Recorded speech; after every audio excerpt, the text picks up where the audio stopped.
حضرت موسیٰ کلیم اللہ علیہ نبینا علیہ الصلاۃ والسلام، بڑا مقام، بڑا مرتبہ آپ کا۔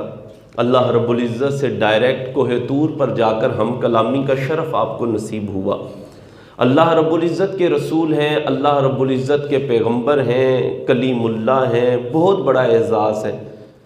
آپ علیہ الصلاۃ والسلام کی ایک بندہ نقلیں اتارتا تھا، اور نقل اس انداز سے کرتا تھا کہ جس طرح حضرت موسیٰ علیہ الصلاۃ والسلام چلا کرتے تھے نا، وہ بھی کوشش کرتا میں بھی ایسے ہی چلا کروں۔ جیسے حضرت موسیٰ علیہ الصلاۃ والسلام نے کوئی طریقہ اپنایا تو وہ بھی ویسے ہی طریقہ اپنانے کی کوشش کرتا۔ جیسے حضرت موسیٰ علیہ الصلاۃ والسلام کپڑے پہنتے وہ بھی ویسے ہی کپڑے پہنتے۔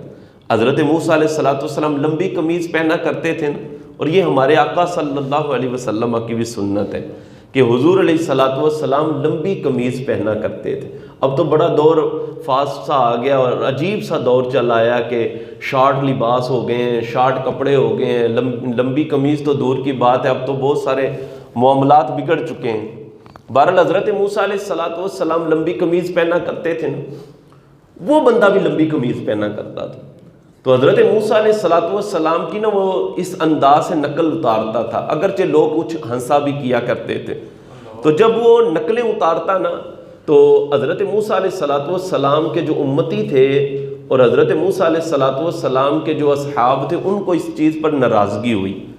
انہوں نے کیا کیا، اس بندے کو نہ اپنے شہر سے باہر نکال دیا کہ یہ ہمارے نبی کی نقلیں اتارتا ہے اور لوگ اس بات پر ہنستے ہیں۔ تو انہوں نے اس بندے کو شہر سے باہر نکال دیا۔ اب وہ شہر سے باہر چلا گیا۔ ایک دفعہ کیا ہوا، حضرت موسیٰ علیہ الصلاۃ والسلام کوہ طور پر گئے، اللہ رب العزت سے ہم کلامی کا شرف نصیب ہوا۔ اللہ تبارک و تعالیٰ سے ہم کلامی کا شرف ملا نا، تو اللہ رب العزت نے فرمایا موسیٰ فلاں جگہ میں ایک درخت ہے، اس درخت کے نیچے میرا ایک پیارا بندہ فوت ہو گیا ہے، جاؤ جا کر اس کو غسل دو، اس کو کفن دو اور اس کو دفنا دو۔ حضرت موسیٰ علیہ الصلاۃ والسلام کو اب حکم مل گیا، فرمایا جاؤ موسیٰ، فلاں جگہ میں، فلاں بستی میں، فلاں جنگل میں ایک درخت ہے، اس درخت کے نیچے میرا ایک بڑا ہی محبوب بندہ ہے، میرا بڑا پیارا بندہ ہے، وہ فوت ہو گیا ہے، اور اس کے کفن دفن کا، اس کی تجہیز و تکفین کا انتظام کرو۔ اب حضرت موسیٰ علیہ الصلاۃ والسلام کو آرڈر ہوا، حکم ہوا، حضرت موسیٰ علیہ الصلاۃ والسلام چل پڑے۔ حضرت موسیٰ علیہ الصلاۃ والسلام جب اس جگہ پر پہنچے، دیکھا بندہ فوت ہوا ہوا ہے۔ جب قریب گئے تو آپ نے دیکھا کہ یہ تو وہی بندہ ہے جو میری نقلیں اتارا کرتا تھا، اور اللہ رب العزت کا چونکہ حکم تھا، اللہ رب العزت کا جب حکم آ جاتا ہے تو اللہ رب العزت کے جو انبیاء ہوتے ہیں وہ آگے سے کوئی بات کرنا، سوال کرنا، اس چیز کو وہ پسند نہیں کرتے۔ چونکہ اللہ رب العزت کا حکم تھا تو حضرت موسیٰ علیہ الصلاۃ والسلام نے اس کے کفن دفن سارے معاملات جو اس وقت کا طریقہ تھا، اس طریقے کے مطابق اس کی تجہیز و تکفین اور دفن وغیرہ کرنے کا سلسلہ کر دیا۔ جب یہ سارا معاملہ ہو گیا نا، تو پھر حضرت موسیٰ علیہ الصلاۃ والسلام ایک دفعہ پھر اللہ رب العزت سے ہم کلام ہونے کے لیے کوہ طور پر گئے۔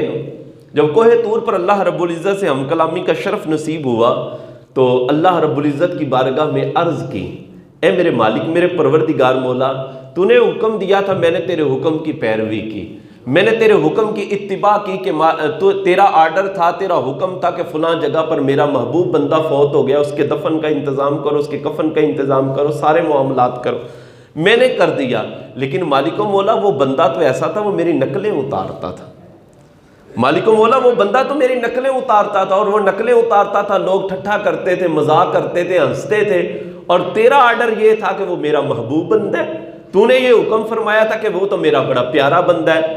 تو اللہ رب العزت نے فرمایا موسیٰ بات ایسے ہی ہے، وہ وجہ یہ کہ جب وہ تیری نقلیں اتارتا تھا نا، تیری طرح کے کپڑے پہنتا تھا، تیری طرح چلتا تھا، تیری طرح پھرتا تھا، جب وہ تیری نقلیں اتارتا تھا تو مجھے بڑا پیارا لگتا تھا، تیری نقل اتارتا تھا مجھے پیارا لگتا تھا۔ اب چونکہ اس نے تیری نقل اتاری، مجھے وہ پیارا لگتا تھا، فرمایا اس کے مرنے سے پہلے میں نے اسے توبہ کی توفیق عطا فرمائی۔ اس نے توبہ کی اور تیرا کلمہ پڑھا، توبہ کرنے کے بعد، تیرا کلمہ پڑھنے کے بعد پھر وہ دنیا سے رخصت ہوا۔ فرمایا موسیٰ اگرچہ وہ اتارتا تیری نقلیں تھا، لیکن جب وہ تیری نقل اتارتا تھا مجھے بڑا پیارا لگتا تھا۔